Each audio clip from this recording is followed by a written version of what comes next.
Assalamualaikum warahmatullahi wabarakatuh. Perkenalkan, nama saya Dinda Puspita Dewi. Saya merupakan mahasiswa Universitas Pelita Bangsa dengan Fakultas Ekonomi Bisnis dan saya mempunyai nomor induk mahasiswa yaitu 112110002. Di sini saya akan memenuhi tugas berpikir kritis, di mana saya akan memberikan pendapat kritis mengenai kenaikan PPN 12%. Lanjut saja, saya lanjut mengenai pendapat saya yaitu PPN akan mengalami kenaikan 12% yang menjadi topik pemerintahan saat ini, yang digadang-gadang akan berlaku mulai bulan April 2025. Telah menjadi topik perdebatan di Indonesia. Keputusan ini diambil dalam rangka mendukung kebijakan fiskal pemerintahan, terutama untuk menambah pendapatan negara di tengah situasi ekonomi yang belum sepenuhnya pulih pasca pandemi COVID-19. Saya akan memberikan pendapat kritis mengenai kebijakan tersebut. Yang pertama, saya akan memberikan statement atau pendapat saya dampak terhadap masyarakat berpenghasilan rendah.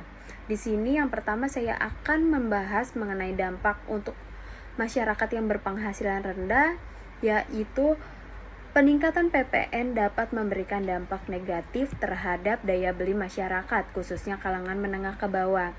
PPN merupakan pajak yang bersifat regresif, artinya semakin besar PPN yang dinaikkan, semakin kecil juga pendapatan seseorang yang akan didapat setiap bulannya, setiap harinya, dan setiap tahunnya. Semakin besar proporsional atau proporsi pendapatan yang mereka gunakan akan membayar pajak, akan semakin rendah juga berpenghasilan yang akan mereka dapat. Oleh karena itu, kenaikan PPN akan lebih membebani masyarakat berpenghasilan rendah, karena barang dan jasa yang mereka konsumsi sehari-hari akan lebih mahal.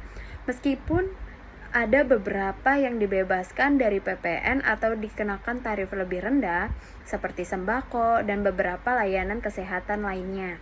Kenaikan tarif PPN tetap beresiko membuat biaya sehari-hari akan meningkat secara umum, terutama seperti yang telah kita ketahui untuk barang-barang yang tidak termasuk dalam kategori pengecualian akan ikut berdampak negatif, akan berharga lebih mahal dari sebelumnya.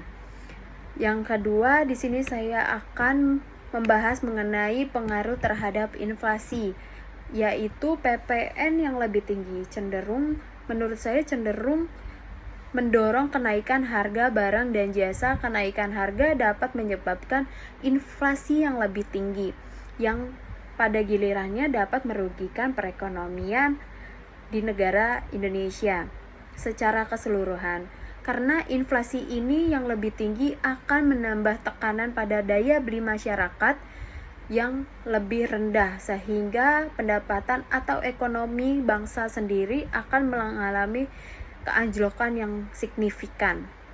Menurut saya, bagi perusahaan terutama yang bergerak di industri dan perdagangan, kenaikan PPN ini bisa mempengaruhi biaya produksi dan distribusi yang pada akhirnya juga akan mempengaruhi harga jual, barang jual, dan jasa. Yang ketiga, di sini saya akan membahas mengenai potensi pengaruh terhadap sektor bisnis.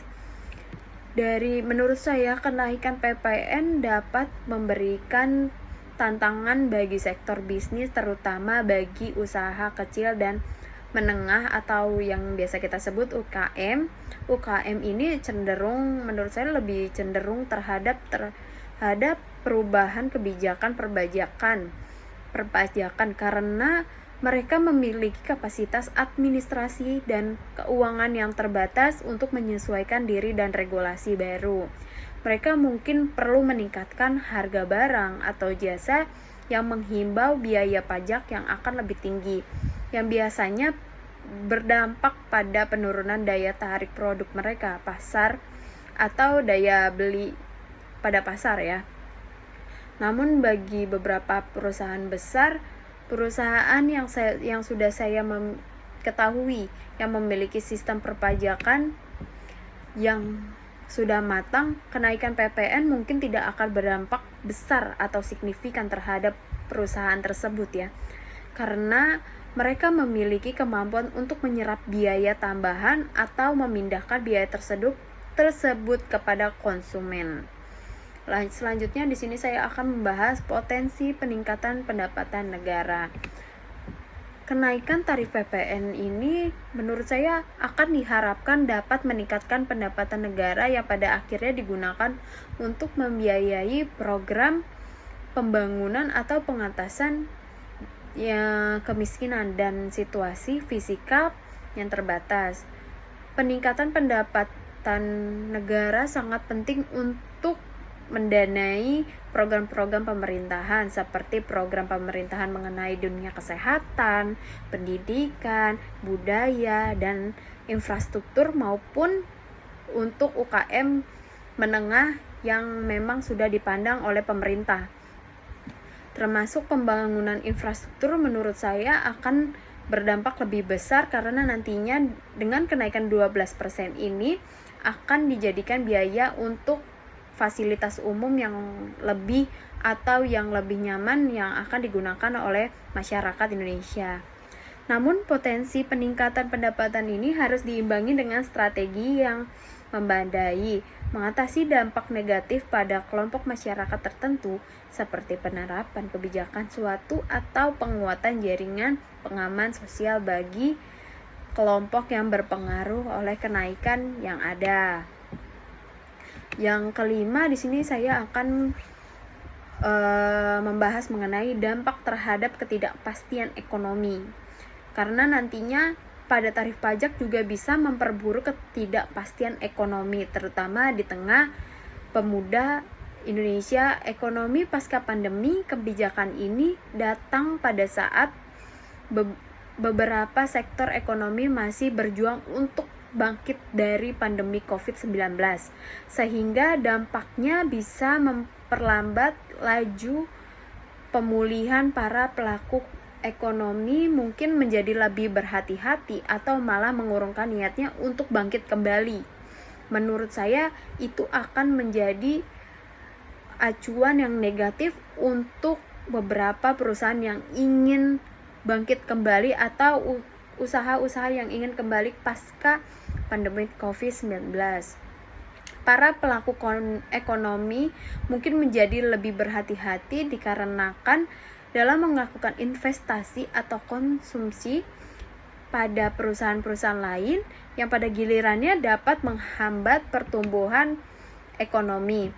Kebijakan yang perlu diimbangi dengan reformasi atau pajak lainnya juga memiliki pengaruh yang negatif, karena bisa dianggap sebagai langkah sementara untuk mengatasi defisit fiskal. Namun, pemerintah perlu memikirkan reformasi pajak yang lebih komprehensif atau progresif, misalnya dengan memperbaiki sistem perpajakan untuk meningkatkan kebutuhan pajak, mengurangi penghindaran pajak, serta memperluas basis pajak yang adil dan merata.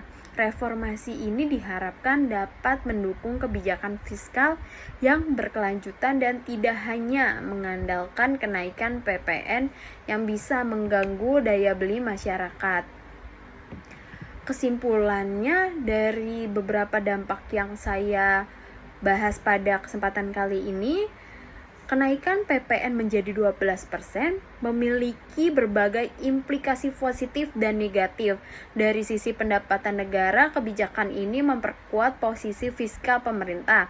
Tetapi dari sisi ekonomi atau masyarakat berpenghasilan rendah bisa beresiko meningkatkan beban hidup masyarakat dan memperburuk ketidaksetaraan sosial. Oleh karena itu, penting bagi pemerintah untuk melakukan atau mengkaji kebijakan pendamping yang dapat meringankan dampak negatif bagi kelompok yang rentan, seperti memberikan subsidi ataupun bantuan sosial yang lebih efektif, serta memastikan pengelolaan pendapatan negara digunakan untuk pembangunan yang dapat meningkatkan kesejahteraan masyarakat yang lebih merata. Di sini saya juga akan lebih mengulik negatif dan positif dari kenaikan pajak 12% ini. Kenaikan tarif PPN dari 10% menjadi 12% memang pemicu pro dan kontra. Berikut akan saya bahas mengenai sisi dari dua arah, baik positif maupun negatif dari kebijakan yang akan nantinya pemerintah ambil ini, yaitu PPN 12% tentunya. Pendapatan negatif mengenai kenaikan PPN 12% ini, yang pertama, beban lebih berat pada masyarakat. Ini saya lihat dari sisi negatifnya terlebih dahulu, karena masyarakat berpenghasilan rendah, PPN adalah pajak yang bersifat regresif. Artinya semakin rendah pendapatan seseorang, semakin besar proporsi pendapatan yang digunakan untuk membayar pajak.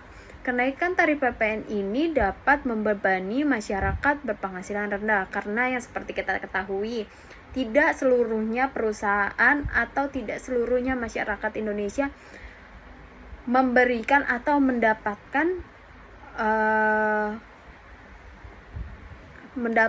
gaji yang setara dengan masyarakat yang berpenghasilan tinggi. Karena untuk masyarakat berpenghasilan tinggi tentunya ini tidak akan menjadi masalah. Karena untuk masyarakat yang berpenghasilan rendah, mereka tentunya akan merasa terbebani oleh keputusan ini, karena mereka menghabiskan sebagian besar penghasilannya untuk barang dan jasa konsumsi sehari-hari yang kini dikenakan tarif lebih tinggi. Akibatnya daya beli mereka menurun dan kemungkinan besar akan mempengaruhi kebijakan lainnya. Selanjutnya di sini saya akan membahas mengenai peningkatan inflasi, yaitu kenaikan PPN dapat menyebabkan lonjakan harga barang dan jasa. Pada gilirannya bisa memperburuk inflasi negara. Inflasi yang lebih tinggi berisiko mengurangi daya beli masyarakat. Karena nantinya perusahaan-perusahaan atau usaha-usaha yang ada di Indonesia juga ikut merasakan dampak negatifnya, karena sebagian besar atau setengahnya masyarakat konsumen tidak lain dan tidak bukan masyarakat yang berpenghasilan rendah ikut serta dalam pembelian maupun berperan aktif sebagai konsumen yang memiliki atau menginginkan pembelian barang-barang yang mereka butuhkan. Di sini inflasi yang lebih tinggi berisiko mengurangi daya beli masyarakat, mempengaruhi kestabilan harga dan menambah biaya hidup, terutama untuk kelompok masyarakat yang sudah tertekan dengan harga kebutuhan pokok yang akan meningkat. Selanjutnya di sini menghambat pemulihan ekonomi. Di tengah pemulihan pasca pandemi COVID-19, kebijakan ini memperlambat laju konsumsi masyarakat. Ketidakpastian harga yang dipicu oleh kenaikan PPN ini bisa membuat konsumen dan pelaku bisnis lebih berhati-hati. Setidaknya mereka tidak leluasa untuk membeli atau membuat usaha-usaha karena mereka memikirkan bagaimana dampak ini akan menjadi ketidakpastian untuk kemajuan usaha yang akan mereka dirikan. Jadi mereka masih mengurungkan niatnya untuk menambah usaha baru dan membeli barang-barang yang ada karena nantinya harga semakin melonjak. Tentunya para pelaku bisnis juga berhati-hati dalam belanja dan berinvestasi kepada negara maupun perusahaan yang ada, berpotensi menghambat pertumbuhan ekonomi dan pemulihan sektor-sektor yang terpuruk akibat pandemi. Selanjutnya di sini juga ada peningkatan biaya produksi bagi UMKM seperti yang sebelumnya saya bahas. UKM ini memiliki dari usaha mikro, kecil, menengah, dan selanjutnya cenderung lebih rentan terhadap kebijakan perpajakan.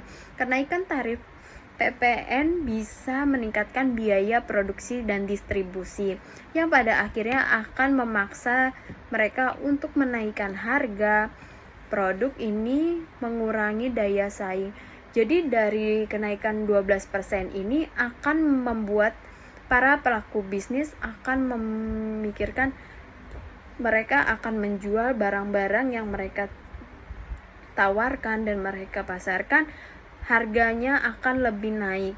Sehingga di sini kemungkinan besar daya belinya juga pun akan menurun karena harga yang ditawarkan lebih mahal dari sebelumnya. Ini bisa mengurangi daya saing masyarakat atau daya saing perusahaan-perusahaan yang ada di pasaran, terutama terhadap produk impor yang mungkin tidak berpengaruh oleh perubahan tarif ini, tetapi mereka juga akan mengalami kekurangan pembelian akibat dari penjualan atau dari PPN 12% ini tentunya ya. Selanjutnya mungkin itu yang saya bahas mengenai pendapat negatif dari kenaikan PPN 12%. Tentunya PPN 12% ini tidak hanya berpengaruh negatif. Ada juga pendapat positif bagi saya mengenai kenaikan PPN 12% ini. Dilihat dari sisi positifnya, yang pertama, meningkatnya pendapatan negara. Untuk pembangunan, kenaikan tarif PPN ini diharapkan meningkatkan penerimaan negara yang lebih stabil. Pendapatan tambahan dari PPN dapat digunakan untuk membiayai program pembangunan sekolah, kesehatan, fasilitas masyarakat atau umum, dan untuk meningkatkan UMKM yang ada. Sektor-sektor penting lainnya seperti kantor polisi, dan untuk pegawai negeri sipil lainnya akan mendapatkan dampak yang positif dari kenaikan PPN 12% ini akan digunakan karena untuk membuat para pelaku yang penting dapat bekerja secara aman menurut saya. Dan dengan pendapatan yang lebih besar, pemerintah dapat menjalankan kebijakan yang lebih efektif untuk memajukan perekonomian secara keseluruhan. Selanjutnya di sini ada memperbaiki ketergantungan terhadap pajak lain yang lebih tidak adil.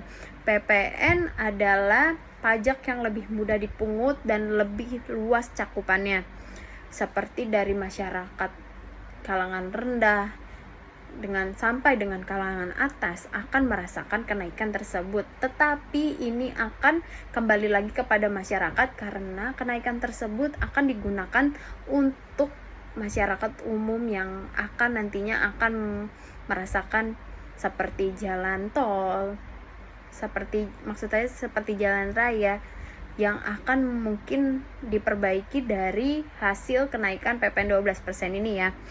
Dengan meningkatnya tarif PPN ini, ketergantungan terhadap pajak berpenghasilan yang lebih terbatas pada kelompok tertentu bisa berkurang. Kebijakan ini juga dapat mengurangi penghindaran pajak, meningkatkan keadilan karena setiap orang yang mengkonsumsi barang dan jasa akan terlibat dalam pembayaran pajak. Jadi semuanya para pelaku bisnis akan merasakan kenaikan pajak. Dan hal ini diambil untuk meningkatkan dari infrastruktur yang saya bahas tadi ya. Selanjutnya di sini ada meningkatkan kepatuhan pajak.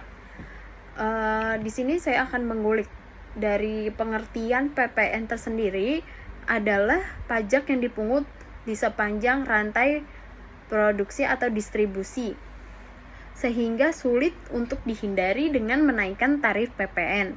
Pemerintah dapat mendorong kepatuhan pajak yang lebih baik karena pajak ini dipungut dari sektor oleh pengusaha maupun instansi yang ada di negara ini. Selanjutnya di sini ada pendorong reformasi ekonomi dan penguatan sektor formal. Kenaikan tarif PPN ini juga mendorong sektor informal masuk untuk ke dalam sektor formal. Jadi dari informal menjadi ke formal. Dalam jangka panjang, jika bisnis di sektor informal mulai tergerak untuk mematuhi kewajiban pajak, jadi keseluruhan harus mematuhi kewajiban pajak dan memenuhi kewajiban pajak yang ada. Saya sebagai mahasiswa juga tentunya nantinya akan merasakan keharusan kewajiban membayar pajak sebagai warga negara yang baik. Ini dapat menjadikan saya basis pajak untuk mengurangi ketimpangan ekonomi. Selain itu, sektor formal yang lebih besar bisa berkontribusi lebih banyak terhadap negara. Jadi kenaikan PPN 12% ini memiliki keuntungan dari segi peningkatan pendapatan negara untuk mendukung pembangunan dan mengurangi ketergantungan pajak yang lebih tidak adil. Namun kebijakan ini juga dapat memperburuk ketimpangan sosial untuk membebani masyarakat terutama berpenghasilan rendah serta dapat menjadikan atau menambah inflasi dan memperlambat kenaikan ekonomi. Oleh karena itu, kita harus sebagai warga negara, kita harus memikirkan apa yang terbaik bagi negara dan apa yang terburuk bagi negara. Karena tidak sepenuhnya apa yang kita pikir baik akan baik juga untuk seluruh masyarakat Indonesia, karena nantinya setiap orang akan merasakan dampak positif dan negatif dari kenaikan PPN 12% ini. Untuk pemerintah juga akan sebaiknya untuk diulik lagi bagaimana PPN 12% ini akan jatuh kepada sasaran yang tepat atau tidak. Dari langkah-langkah yang mengurangi dampak negatif ya seperti memberikan bantuan sosial atau subsidi dengan kelompok masyarakat yang paling terdampak, khususnya untuk masyarakat berpenghasilan rendah. Karena bagi mereka untuk subsidi yang diberikan oleh pemerintah sangat berharga untuk membantu biaya sehari-hari mereka. Oleh karena itu, saya juga sebagai warga negara yang baik tentunya nanti akan ikut serta dalam memberikan atau kewajiban pajak yang nantinya akan berlaku di negara Indonesia. Dan selanjutnya di sini juga saya akan memberikan bukti-bukti atau mengenai pemerintahan yang akan menaikkan PPN menjadi 12% ini. Dari berita yang tersebar luas bahwasannya dasar hukumnya ada dari kenaikan PPN 12% ini. Mereka menggadang-gadang akan menaikkan pada tanggal 1 April 2025. Tetapi ini hanya merupakan opini dari segelintir manusia atau masyarakat yang ada. Beberapa bukti dan data terkait kenaikan PPN ini dapat ditemukan dalam berbagai sumber resmi atau untuk menunjukkan dasar hukum dan dampaknya. Beberapa bukti mengenai kenaikan PPN 12% yaitu dasar hukum. Yang pertama ada Undang-Undang Harmonisasi Perpajakan atau HPP. Kenaikan PPN 12% diatur dalam Undang-Undang Nomor 7 Tahun 2021 tentang Harmonisasi Peraturan Perpajakan HPP. Pada pasal ini, 7 dalam undang-undang tersebut mengubah ketentuan mengenai tarif PPN dari yang semula 10% menjadi 10%, 11% menjadi 12%. Undang-undang ini disahkan pada 15 Oktober 2021 dan mulai berlaku dengan opini pada tanggal 1 April 2025. Pasal 7 ayat 1 dari Undang-Undang HPP menyebutkan bahwa tarif PPN akan dikenakan sebesar 12% dengan pengecualian terhadap barang, yaitu dengan jasa tertentu tetap tidak dikenakan PPN atau dikenakan tarif PPN yang lebih rendah.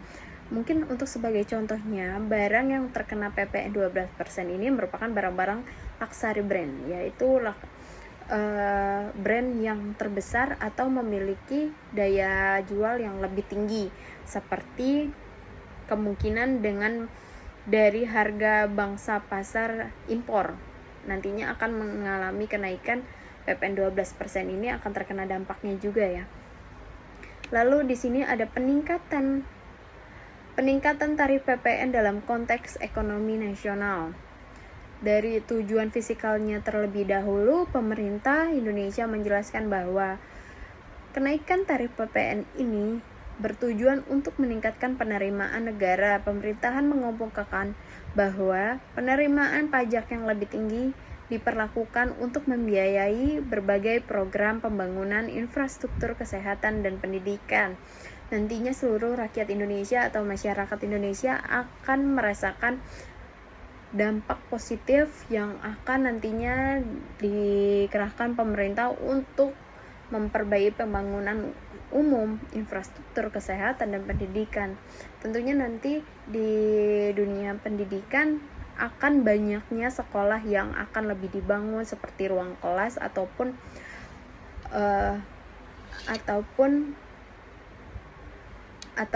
yang lainnya ya. Untuk kesehatan mungkinnya nanti ada kesehatan yang berbasis negara akan menjadi salah satu dari sasaran PPN 12% ini. Hal ini tercatat dalam berbagai pernyataan resmi dengan Kementerian Keuangan dan Direktorat Jenderal Pajak atau yang biasa kita sebut DJP. Selanjutnya di sini saya juga memberikan pendapat mengenai perubahannya dalam kebijakan pajak. Peningkatan tarif PPN juga menjadi bagian dari upaya untuk memperbaiki sistem perpajakan Indonesia agar lebih efisien dan adil. Salah satu tujuannya adalah menurut saya mengurangi ketergantungan terhadap pajak berpenghasilan dan meningkatkan keberlanjutan fiskal yang ada di Indonesia. Selanjutnya dari sektor atau dampak ekonominya, laporan inflasi dan kenaikan harga barang. Beberapa analisis dan laporan menunjukkan bahwa kenaikan PPN 12% dapat berisiko meningkatkan harga barang dan jasa yang pada gilirannya akan menyebabkan inflasi atau kenaikan yang lebih signifikan. Misalnya, kemungkinan pada Badan Pusat Statistik atau BPS melaporkan dengan adanya harga barang-barang yang tertentu setelah tarif PPN naik pada bulan April ini. Hal ini memicu kekhawatiran mengenai dampak inflasi terutama bagi masyarakat yang berpenghasilan rendah yang lebih rentan terhadap kenaikan harga karena nantinya biaya hidup yang ada akan mengalami kenaikan juga dari dampak PPN 12% ini tentunya. Kenaikan biaya usaha dan dampaknya terhadap UMKM. Beberapa laporan yang pernah saya baca kutipannya dari Asosiasi Pengusaha Indonesia atau APindo. Mungkin ada yang tahu beberapa dengan perusahaan ini, yaitu APindo dan Kamar Dagang dan Industri atau Kadin, menunjukkan bahwa kenaikan PPN dapat meningkatkan biaya operasional terutama bagi usaha mikro, kecil, dan menengah.